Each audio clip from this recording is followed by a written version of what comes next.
My name is Emily Carter. 3 days before Christmas, my parents demanded I give my younger brother $15 million.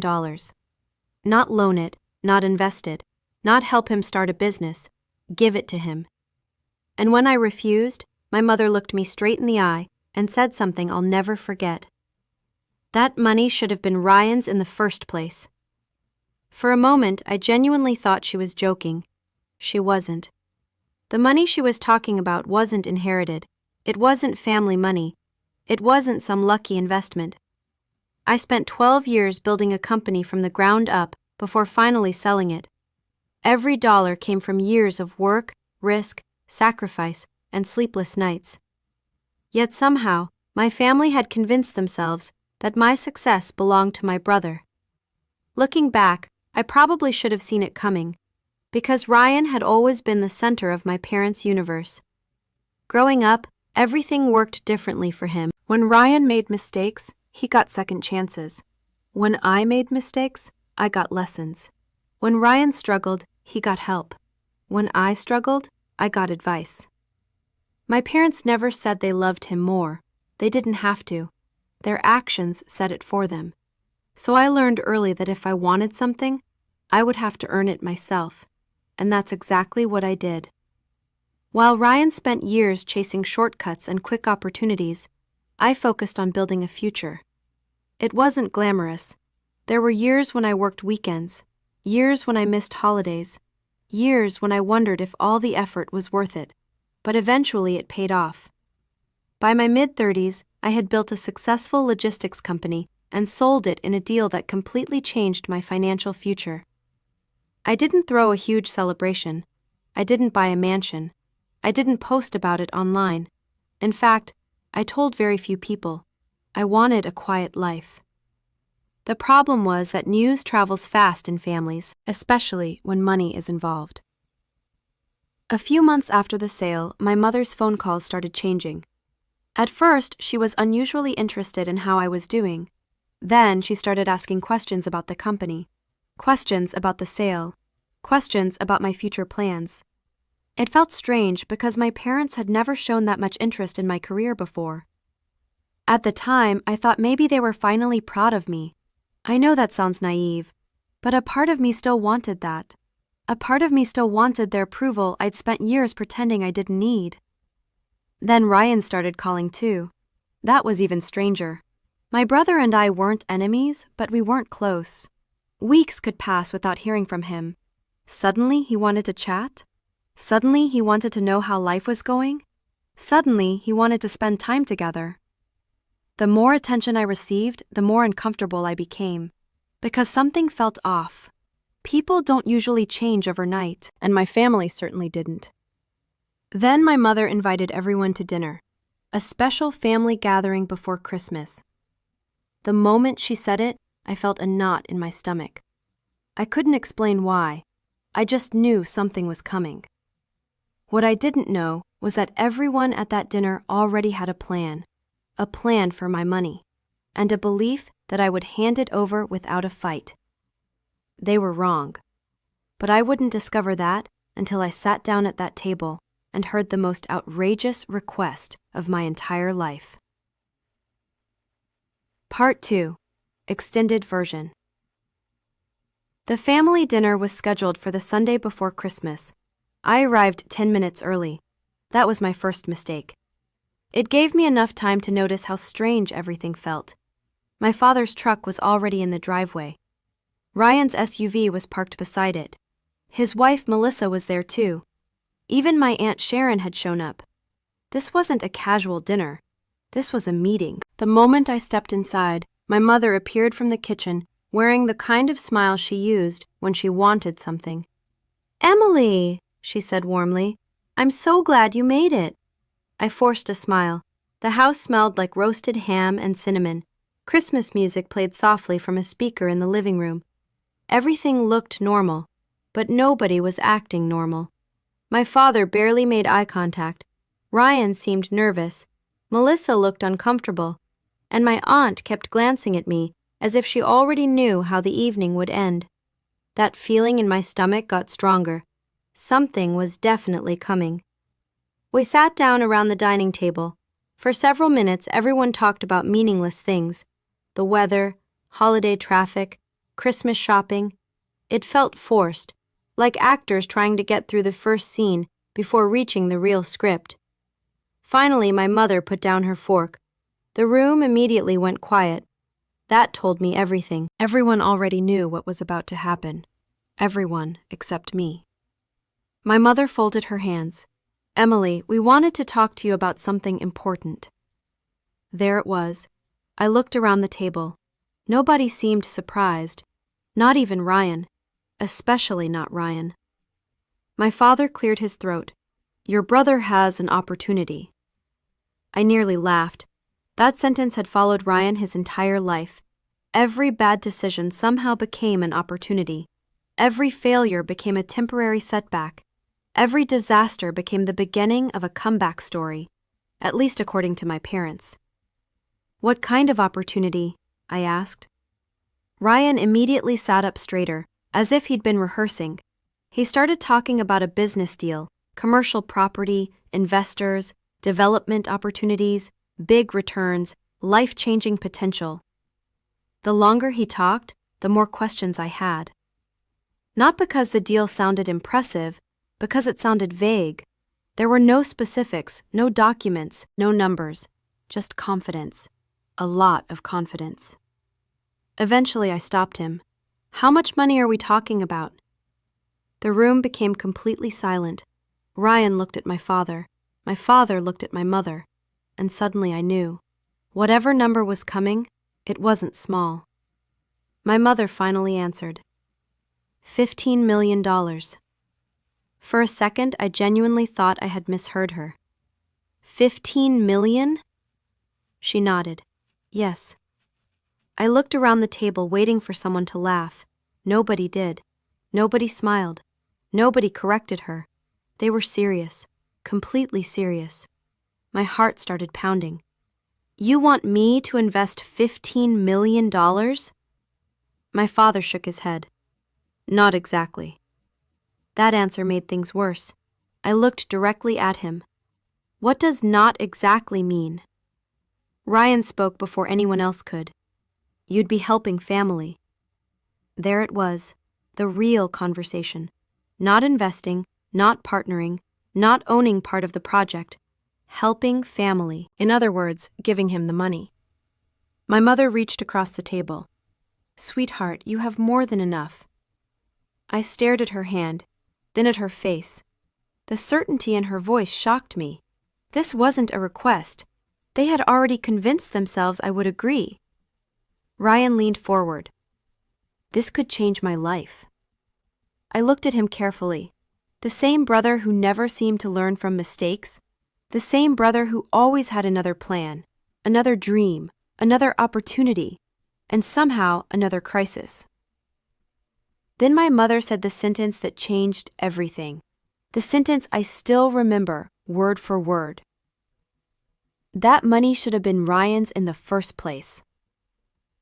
The room went silent. I stared at her. What does that even mean? She sat up straighter. "If we hadn't spent so much time helping you over the years, your brother would have had more opportunities." For a moment, I couldn't speak. Helping me? I had paid my own way through life, built my own company, taken my own risks. Yet somehow my success had become evidence that I owed something back. Not to my parents, to Ryan. I looked around the table. Nobody corrected her.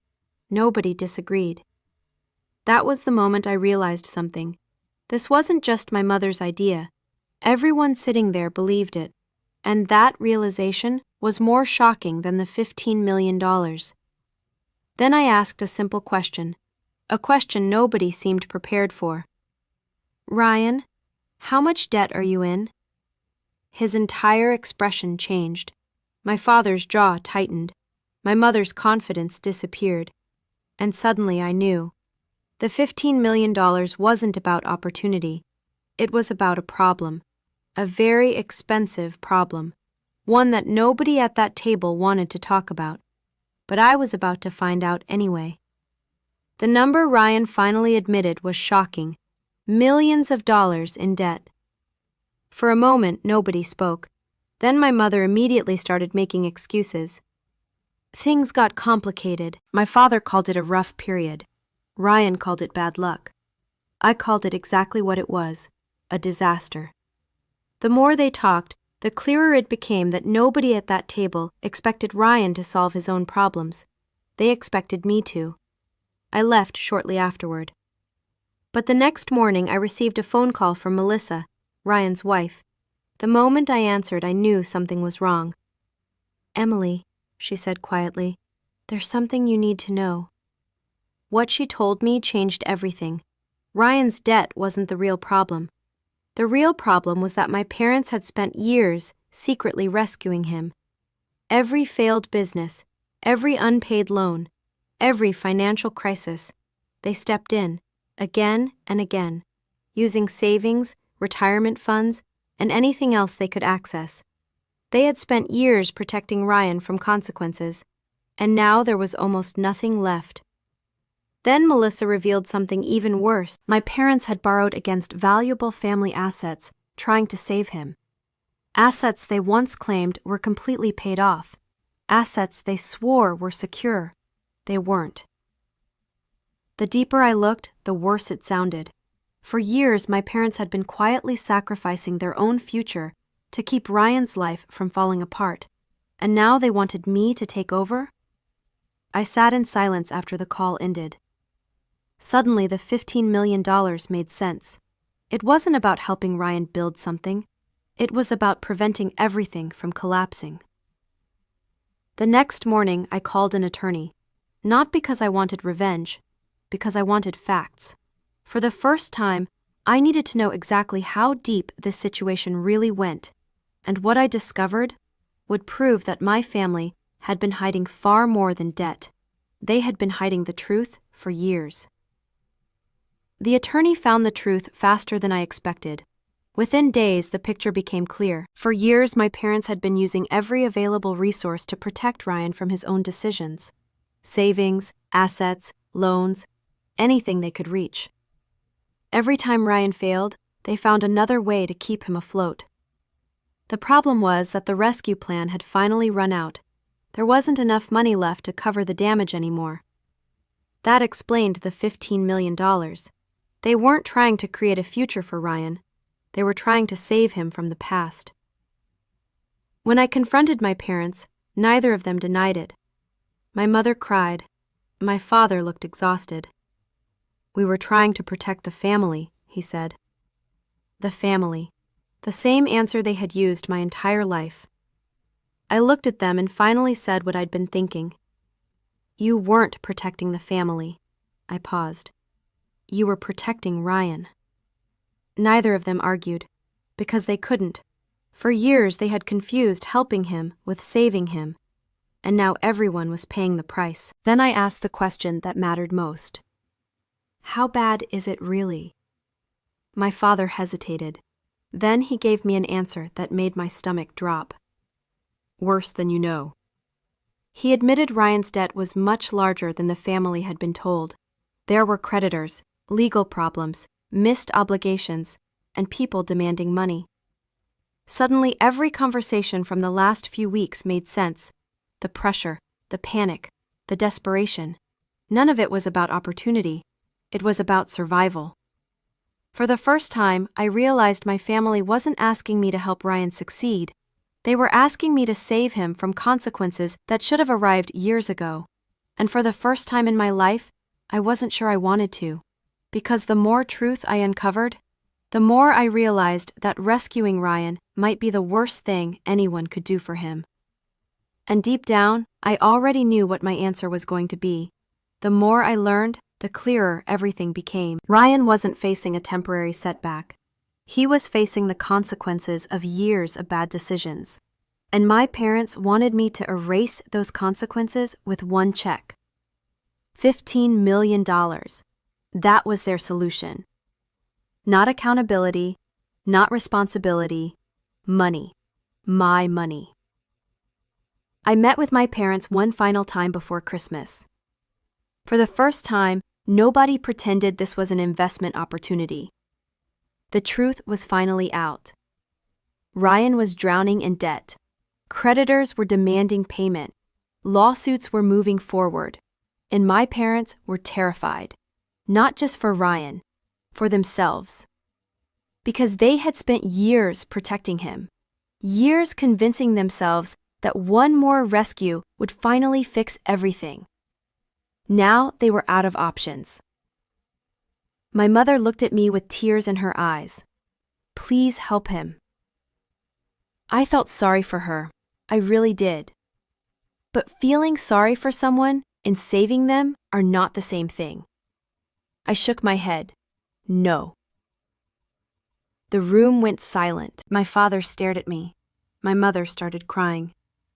For years, that would have broken me. This time, it didn't. Because for the first time, I understood something. Every rescue had made Ryan weaker. Every bailout had delayed the lesson he needed to learn. And now everyone expected me to continue the cycle. I wasn't going to do it. I looked at my parents. I paid for my own future. Silence. Ryan spent years spending his. More silence. Then I asked one final question. Does Ryan even know the full truth? The look on their faces answered everything. He didn't. Even now they were still protecting him, still hiding reality from him, still treating him like a child. I stood up and grabbed my coat. My father followed me to the door. His voice sounded tired. If you don't help him, he's going to lose everything. For a moment, I looked at the man who had spent decades choosing Ryan over me. Then I gave him the only honest answer I had left.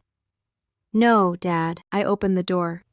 He's finally going to face the consequences of his choices. And I walked away.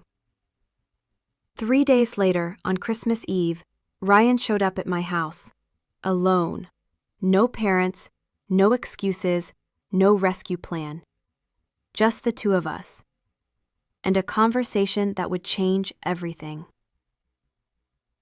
Ryan showed up at my house on Christmas Eve. For the first time in years, he was alone. No parents, no wife, no one standing between us. The moment he sat down, I could see it on his face. He knew. Not everything, but enough. Enough to understand that his life was falling apart. For a long moment, neither of us spoke. Then Ryan finally looked at me. Is it true? I knew exactly what he meant. Yes. He stared at the table. They told me you won't help. I won't.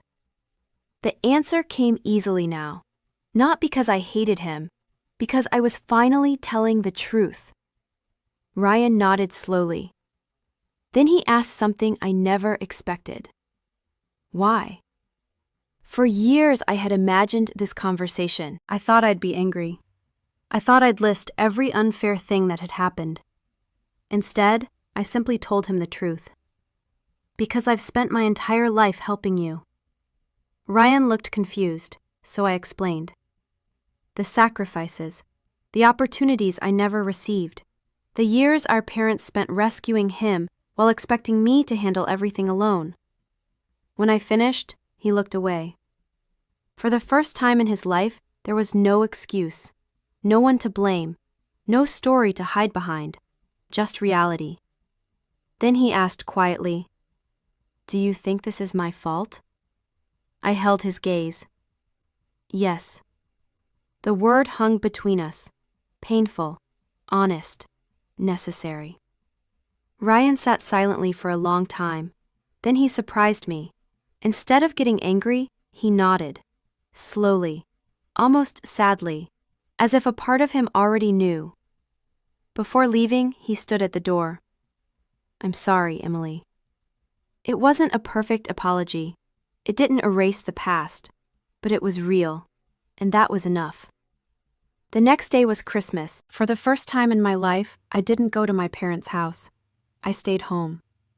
No arguments, no guilt, no drama, just peace. Months later, the consequences finally arrived. The lawsuits moved forward, assets were sold, debts came due. The life Ryan had built on borrowed money eventually collapsed. My parents were forced to accept a truth they had spent decades avoiding. They hadn't helped Ryan. They had protected him from growing up. And in doing so, they had hurt both of us. Ryan eventually found a regular job, a smaller life, a harder life. But for the first time, it was his life, not one built on someone else's sacrifices, mine. Years have passed since then. My relationship with my parents is different now, not perfect, but honest. For the first time, they speak to me as a daughter instead of a solution. And Ryan? He's still rebuilding, one step at a time, without rescue, without shortcuts, without someone else carrying the weight. Looking back, people often think this story is about money. It isn't. The $15 million was never the real issue. The real issue was responsibility. For years, everyone expected me to carry burdens that weren't mine. The moment I stopped, everything changed. Not because I punished anyone, because I finally stepped out of a role I should never have been forced to play. And that's the lesson I took from all of it. You can love people, you can forgive people, but you do not have to save people from consequences they created themselves. Sometimes, the healthiest thing you can do is let go. Because the people who are angry when you set a boundary are usually the ones benefiting from the fact that you never had one. That Christmas, my parents demanded $15 million. I said no. And it was the best decision I ever made. For the first time in my life, I wasn't carrying my family. I was simply carrying myself. And that was finally enough.